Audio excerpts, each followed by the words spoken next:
ഇന്ന് നമ്മൾ പോകാൻ പോകുന്നത് മെലാസി ബീച്ചിലേക്കും ഉലുവാത്തു ടെമ്പിളിലേക്കുമാണ്. ഇത് മെലാസി ബീച്ചിലേക്കുള്ള വഴിയാണ്. ബീച്ചിൽ എത്തിയപാടെ ഇവനാണ് നമ്മളെ അവിടെ വെൽക്കം ചെയ്തത്.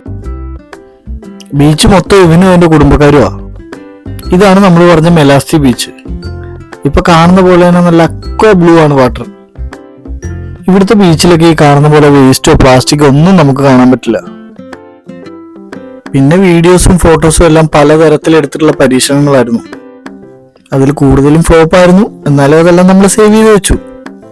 ഇതിനുശേഷം നമ്മൾ ഉലുവാത്തു ടെമ്പിളിലേക്കാണ് പോകുന്നത്. ഇത് ആ ക്ലിഫിന്റെ തുമ്പത്തിരിക്കുന്നതാണ് ഉലുവാത്തു ടെമ്പിൾ. നമ്മൾ ഇവിടുന്ന് ഇനി അങ്ങ് ദൂരെ അവിടെ വരെ നടന്നെത്തണം. അവിടെ ചെന്നപ്പോഴത്തേനും നമ്മുടെ കോസ്റ്റ്യൂം ഒക്കെ ഒന്ന് മാറി. നമ്മുടെ ശബരിമലയിൽ ബ്ലാക്ക് എടുത്ത് പോകുന്ന പോലെ തന്നെ അവിടെ മാൻഡേറ്ററി ആണ് ഈ കാണുന്ന മുണ്ട് പോലത്തെ തുണി. ഇപ്പൊ നമ്മൾ കാണുന്നില്ലേ, ഇതാണ് ഞാൻ എൻ്റെ ഫോണിലെടുത്ത ഏറ്റവും നല്ല സീനറികളിലൊന്ന്. ഇവനാണ് ഇവിടുത്തെ മെയിൻ താരം. ഇവന്റെ പണി എന്ന് വെച്ചാൽ എല്ലാവരുടെയും സ്പെക്സ് അടിച്ചു മാറ്റുക, ബാഗ് എടുക്കുക, ഫോൺ തട്ടിപ്പറിക്കുക, ഇതൊക്കെയാണ് ആശാന്റെ കലാപരിപാടി. പക്ഷെ ഫുഡ് എന്തെങ്കിലും തിന്നാൻ കൊടുക്കുകയാണെങ്കിൽ അത് തിരിച്ചു തരും. സംഭവം പിടിച്ചുപറിക്കാരനാണെങ്കിലും മനസ്സിൽ നന്മയുള്ളവനാ.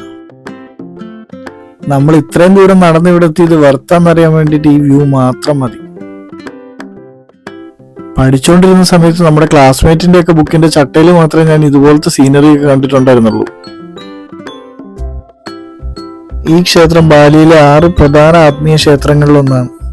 നമ്മൾ ഈ ടെമ്പിളിനെ കുറിച്ച് ഇവിടെ പറഞ്ഞു കേട്ടത് ദുഷ്ടശക്തികളിൽ നിന്ന് ഈ ദ്വീപിനെ രക്ഷിക്കാനാണ് ഇത് പണിതതെന്നാണ്.